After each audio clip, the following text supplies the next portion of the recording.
So here's what we're going to do. We're going to undercut the jambs here so we can fit our boards directly up underneath. So what you're going to want to have is your underlayment and then your board to go on top of your underlayment. In this case, we've got just linoleum, so that's going to provide our underlayment.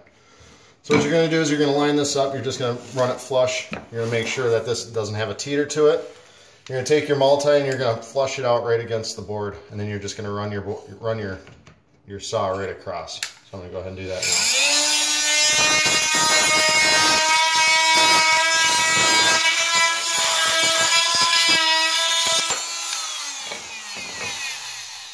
As you can see, I took off that little piece underneath. Now what your board is going to do is your board's going to run right up underneath there, and you won't have a seam. So that'll make it a lot easier. And then you'll come around the opposite side here.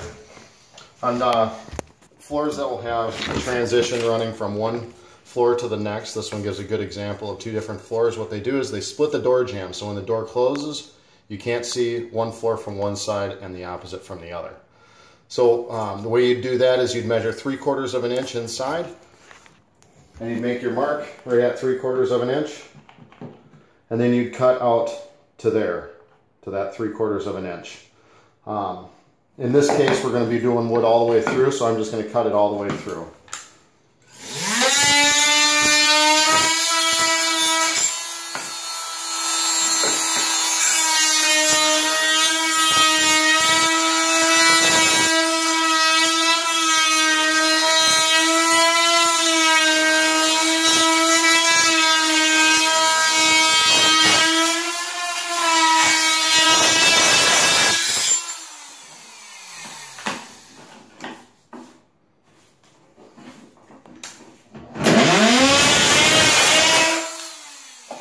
Sometimes there's nails in them.